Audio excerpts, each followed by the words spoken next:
Hi, everybody. For this episode, we're joined by Sylvester Chabuka from Lilongwe, Malawi. If you downloaded this episode because you'd like to hear a story about someone who is really making a difference, then listen in because you've found one. Sylvester is an award winning entrepreneur with a food processing and a renewable energy social enterprise. He grew up in a poor village with no electricity that was plagued by malnutrition. Now he's working his tail off to ensure our young people can have it better than he did. Get ready and settle in because his story is quite a story. Sylvester, your country, Malawi, is the poorest country in the world. And to be honest with you, I didn't even know that until you told me. And I thought about that. And I guess growing up in the richest country in the world, I had the luxury to not even wonder about that. Yes. It goes to show how different our lives probably were as children. But what was your life like as a child in Malawi in a remote village? Thank you, Paul, for having me. You can just imagine growing up in a rural village of one of the poorest nations on earth. It was very hard. When I recall back, when I reflect on what we went through, that's when I see how devastating life was. Uh, Growing in the village, we never had access to electricity, renewable energy. I actually knew about the existence of electricity when I was actually 10. So we experienced all kinds of energy poverty. We never had the luxury to study at night because we never had the lighting to do so. As if that was not enough, we were plagued with malnutrition. So we suffered, many of the kids back then, we had to experience malnutrition, and we depended on organizations, international organizations, coming into our villages, giving us relief food items. So basically, that was the kind of life I faced back in the village back when I was young. So I was characterized by a lot of illnesses. I experienced a lot of tough times when I was young. Were you ever so malnourished that your life was threatened? Or did you know of other children who maybe didn't make it just simply because there was not enough healthy food to keep everybody sustained? Yes, in my case, I would not say necessarily that my malnutrition was that severe, but then growing up, we never viewed whatever we were experiencing as malnutrition. We never knew that we were actually malnourished. We just thought maybe we are having those kind of problems. But then, after growing up, after I did public health, it's when I was able to realize that most of the problems I was facing, they were actually related to malnutrition. So you talk of the stunted growth, having pale skin, having a lot of challenges that we faced. They were all connected to malnutrition. And actually, I knew also other friends, other young people back then who were also facing similar problems to mine, them even having worse conditions, having very, very severe conditions than me. And then uh, it's when I was growing up now, I was able to appreciate how vast the problem is in our country. As I am speaking right now, 37% of Malawian children, under 5 children, are said to be suffering from acute malnutrition. So you see Wow. that the percentage is very high, and we have a lot of fatalities that come because of what the malnutrition facing in our country. So that was a tough time. It's just that maybe we were young and naive. We never knew what exactly was happening. So we would just take some of the things as normal illnesses. You'd see how, like, we're having poor progress, like how I was having a lot of difficulties in school, but then you'd see that malnutrition was having a toll on me. I had all the those kinds of protein deficiencies, challenges with vitamin C deficiency. I had like a very weak body, like um, my dental health was very terrible, and that even affected me to up to this age. So yeah, we had a lot of problems, we had a lot of challenges, of which maybe we just did not see them the way they are. We just thought they were normal problems we would face in the village, and then it's now that I realize that no, Yeah. those were actually very serious problems. Yeah, isn't it funny how we grow up and when we're children, we don't know any different, right? Because that's just like what life is. And we don't have yet a reference point to measure that against something else. I got to believe it sounds like it was difficult, and I'm certain it was, but you probably have fond memories, good memories too, of playing and being with other kids and stuff like that. So, is that true? Accurate? Do you still have memories that were good memories too? Yeah, I have a couple of good memories back then. One of them would be having good time with my grandmother, like helping her in some of house chores, escorting her to the farm. I was always following her wherever she was going. Sometimes I would have, like, let's say, fun time with my friends, playing outside in the moon. Yeah, those are some of the good moments I remember. I also remember moments where organizations, international organizations like World Vision would come and give us food items, nutritious food items. One of which was porridge flour. So this flour was like so delicious. It already contained the sugar and milk. So when we received like this kind of flour, light at the center, I would start eating the flour low without even having it go home and cook the porridge. So I would eat the flour low. So I remember those fun moments. They were like really cool. Yeah. I guess childhood is an innocent time, right? And despite the things going on around us, I think there's an inherent I don't know, drive in us as human beings to find the best of what's around us and try to make the best of it. And I think of our lives, Sylvester, how different they must have been. I can't imagine experiencing the things that you did, but yet we both had tough childhoods, but we also had things with great memories in it. So even though we're worlds apart and our experiences were probably very different, somehow there's such a parallel to children and development and to growing up.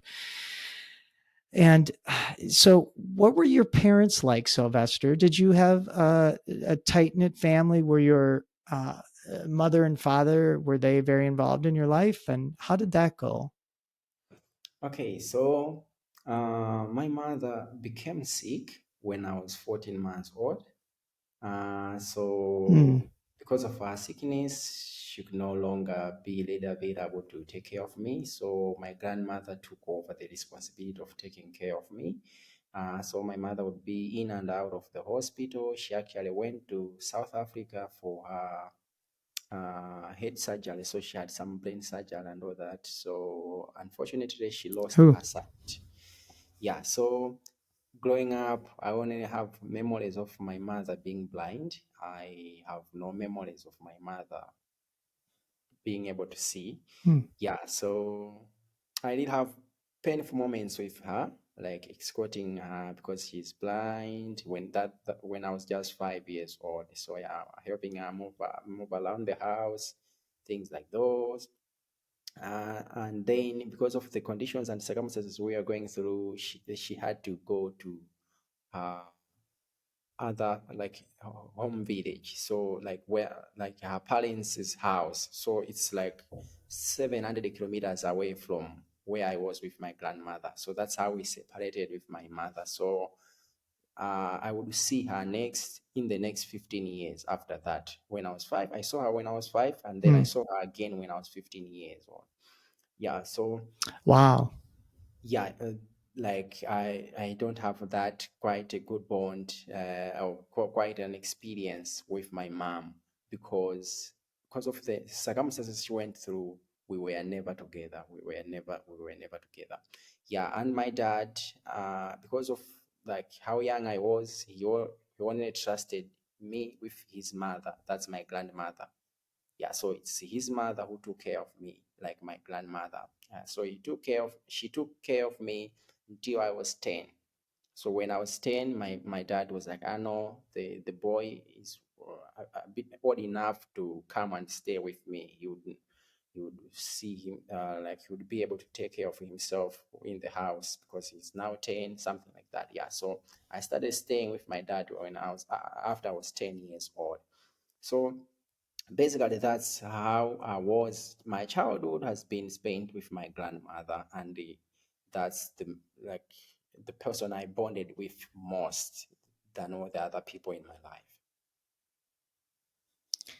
Well, it sounds like your grandmother did an amazing job raising you, and the because now you're committed to helping others.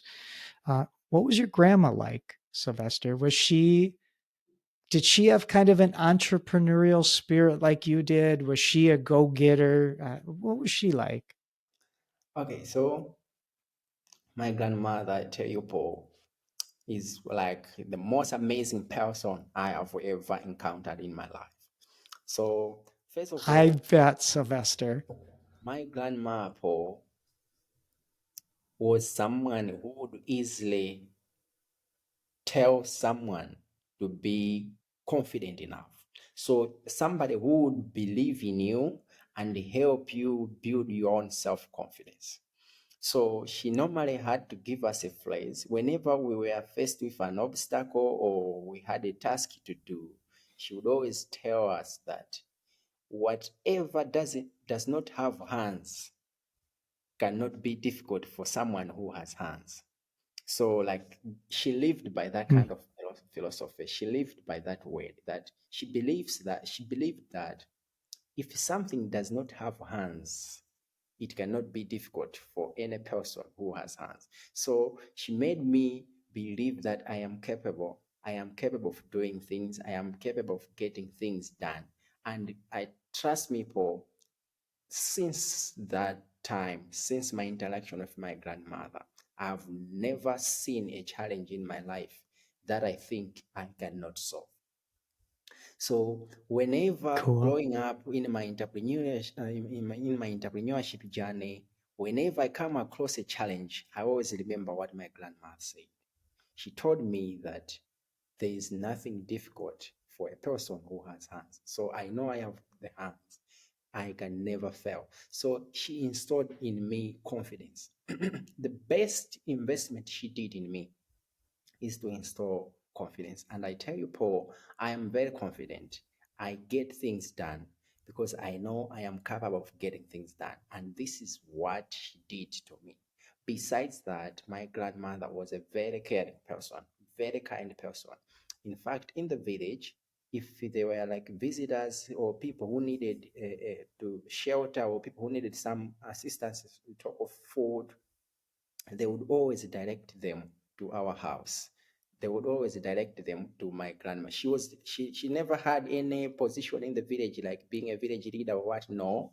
But then she was the one providing shelter to people who like were stuck or needed accommodation in the what in the village. So I grew up with that kind of experience, having strangers around the house who were well accommodated for by this woman who was just also struggling to sustain us. So that's what I saw from her, and that's what I benefited most from her, and something that I live to emulate. Sylvester, is your grandmother still with us? No, unfortunately, my grandmother died in 2011. I'm sorry to hear that. I was going to ask you to thank her for instilling that confidence in you because look at what she's given you, the gift she's given you of confidence that you can be a change maker in this world and do wonderful things for children who need somebody like that. And so, Sylvester, I bet there's a lot of young people in your village that didn't have somebody like your grandmother. No, And so Paul. they never got that confidence and that drive and that determination to try to make their world a little bit better. They never did, Paul. And it's unfortunate I'm the only one who made it out of the village to this kind of level, education wise, professional wise. All my mates are just in the village, living in poverty, doing farming. They never went far with their education. It's very, very, very painful when I go back, see people I started with the primary school with, the young people I did play with. They're just in the village. They never came out of the village. They never came out of that kind of Yeah. life experience. Yeah, so it's just very unfortunate. And that's what so many of our youth workers do is they take that role of your grandmother and instill confidence and hope in young people. And it is so great that we have young people all over the world experiencing something like what your grandmother gave you because there's a youth worker in their life. And I'm so grateful for your grandmother, and I'm sorry for your loss. That must have been devastating for you. Yes. So, Sylvester, we do need to take a short break, but when we come back, I want to start talking about your work now that you're doing because it is blowing me away how you are trying to make a difference. So, we'll be right back. Sylvester, right before the break, I started talking about the work that you do now to make the world a better place and to help these young people in these villages. You've got these two social enterprises, businesses per se, that are trying to keep people alive and provide electricity to the communities that they live in. Can you just briefly, we don't have a lot of time, Sylvester, but can you briefly tell me about what you're doing with your two businesses and how they interact with each other? Awesome. Thank you, Paul. Yeah, so because of the problems I told you that I experienced in the village, they inspired me to come up with solutions. So because I faced malnutrition, I suggested a solution of registering and running a food processing company that is designed to make highly nutritious food products that can help address the problem of malnutrition. So I ran a food processing company called Intengwa Kumunda. At Intengwa Kumunda, our model is very simple and straightforward. We work with farmers, we identify farmers, give them farm inputs. Once they harvest, we buy the farm produce from them. After buying the farm produce, we process this farm produce into highly nutritious food products. One of them is porridge flour. So this porridge flour is a product that is designed and targeted at children who are malnourished to make sure we help reduce Hmm. cases of malnutrition in Malawi. So we sell the products directly to individual households through retail shops. We also sell the products through NGOs who do relief food donations. So there are NGOs who buy the nutritious products and distribute them to needy children or children who are malnourished so that they recover from malnutrition. That's one enterprise on the Yeah. one side. On the other hand, Paul, because of my challenges in the village of not having access to renewable energy or electricity, I founded Clean Heat Solutions. So Clean Heat Solutions basically works to advocate and promote accessibility of renewable energy solutions in what? In Malawi. So basically what we do, we identify communities who are having challenges in accessing cleaner cooking fuels, communities who are involved in cutting down trees to produce what? To produce charcoal. So we help these communities to move away from charcoal production and to venture and or to start using other renewable energy solutions. One of which is carbonized charcoal briquettes.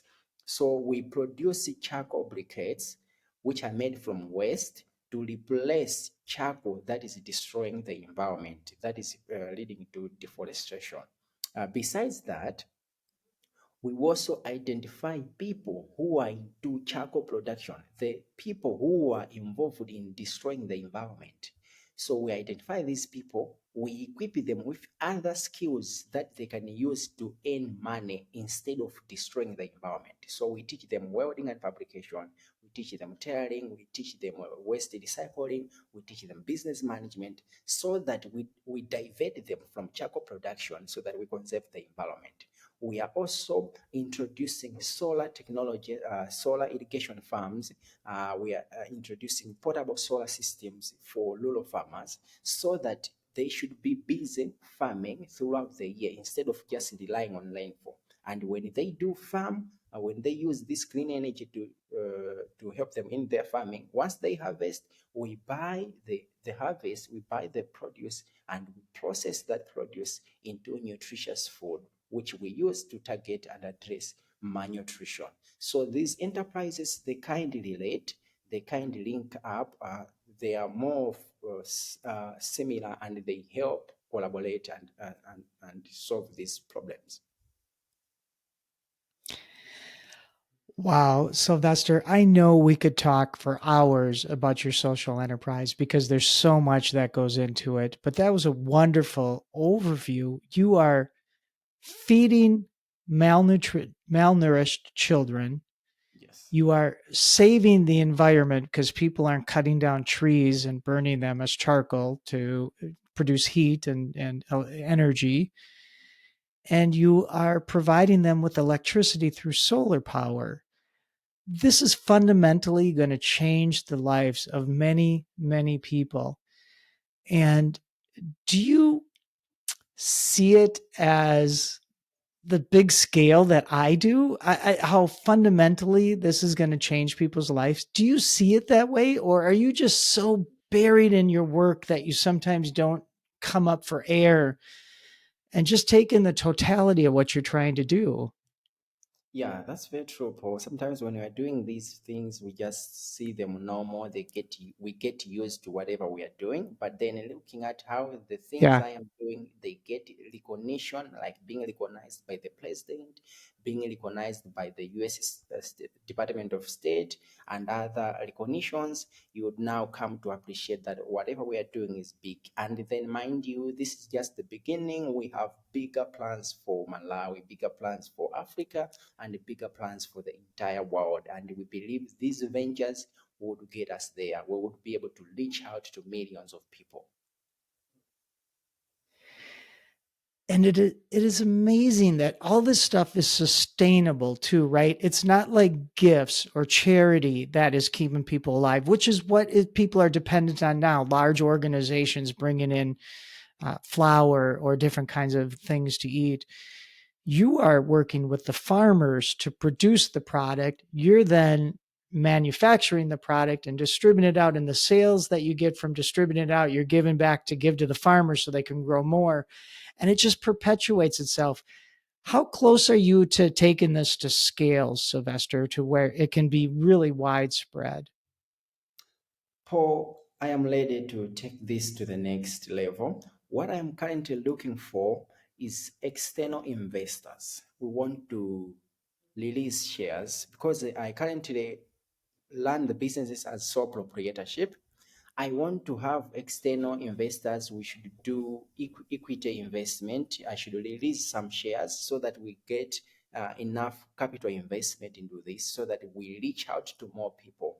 And then I will see these ventures, these enterprises in the next 10 years going public. So they would become public listed companies, they would become huge companies, and we would reach out to other parts of Africa, not just Malawi. So I'm so certain we would be able to expand, go beyond Africa as soon as in 5 years from now. So as I am speaking right now, Paul, I've been working with consultants trying to develop our strategic business plan so that we see into the future and we approach equity investors who would come on board, buy some shares, and we learn this vision together so that we should reach out to a lot of people because I know I won't go that far alone. I need other minds, I need other investors on board so that we get this thing going big, get these solutions to as many people as possible. So that's the direction I want to take. I want these ventures to go big and reach out to a lot of people. You have a huge vision, and any business or any social enterprise needs venture capitalists. They need money to take things to scale. You can develop a model and you can prove it works, But to really make it grow, you need a influx of financial capital to make that go to scale. And I sure hope you find that venture capitalist who sees the humanity and the value of what you've come up with. It is just an ingenious idea, and it's time somebody promotes this and takes it to this other level so that you can do all these things that you want to do to change the lives of these children in these villages. And the world will be such a better place. It will be a better place when you find that person to help you go to scale. Sylvester, where do you get this passion from? Where do you get this drive from? Where do you, how do you just keep going? Where does it all come from? Paul, I guess this comes from my personal experience and my grandmother, like I taught you. So I am Yeah. addressing problems that I have faced. So that gives me that desire to get them addressed because I know how they feel. I have experienced these problems. So giving out solutions to these problems gives me a sense of pride. I feel good that I am able to solve problems which I actually faced. Besides that, we face challenges when learning these enterprises, when doing whatever we are doing. But then my grandmother has been always my role model, has been always my source of inspiration and motivation. I always remember what she told me, the kind of confidence she installed in me. So I don't bow down to challenges. I don't bow down to obstacles. I always remember her words and I always think of ways of how I can navigate through problems. And trust me, Paul, so far has been so good. We have faced so many problems. Running a food processing company is not easy. You have all the regulatory issues, you have challenges in the value chain, you talk of the materials, you talk of the marketing, and there are just so many numerous challenges that come along the way. You are talking of dealing with baby food, which is highly regulated. But then, Paul, we have been able to solve the obstacles that we have been coming against. So I get my motivation from personal experience and my grandmother. What is your grandmother's name? I feel like we would be not doing her service if we didn't just say her name. What is it? Elizabeth. Okay, I'm going to ask you for the spelling of that so we get that properly. And I'm glad we were able to finally say her name.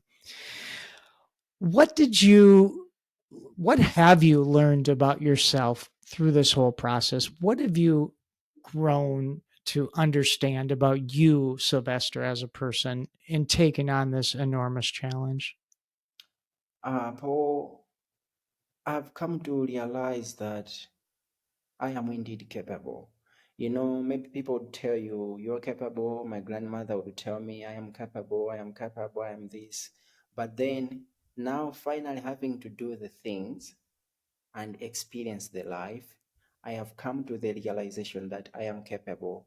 And whatever great men did before me, or they are actually doing right now, I am also capable of doing that. Or I have all the blessings that I need to get things done. That has been my greatest realization within myself. Because I have realized that I have actually been able to set my goals even higher because I know it's doable, because I know I have all the senses, I have all the skills, I have all the blessings I need to get things done. So, Paul, having to realize that I am capable has been one of my best moments within myself. I understand your capabilities, and I also see just grit and determination and perseverance and the ability to view obstacles as opportunities, all these things that are inherent traits of people with entrepreneurial spirit. You embody that so well. And I, for one, am really grateful for all you do to help our young people, whether it's in Malawi or the United States. I think that they're all our young people. People collectively need to view young people as our own. And you are making such a difference in your country and in Africa. And I am grateful to have met you. And I wish you nothing but the best. And I can't wait for that day you find your investor. Maybe we'll just be lucky enough that that investor is listening to this show, because somebody who is understanding who you are will take a gamble on you, Sylvester. Maybe they might see the spreadsheets and the financial return of your business, but what it takes is somebody to believe in that person to solve it, no matter what the problem is. So when you find that one investor that's willing to take a chance on you, watch out, world, because you're going to change a lot of people's lives. So Sylvester, thank you for doing all you do, and thank you for being a guest on the Passionate Youth Worker.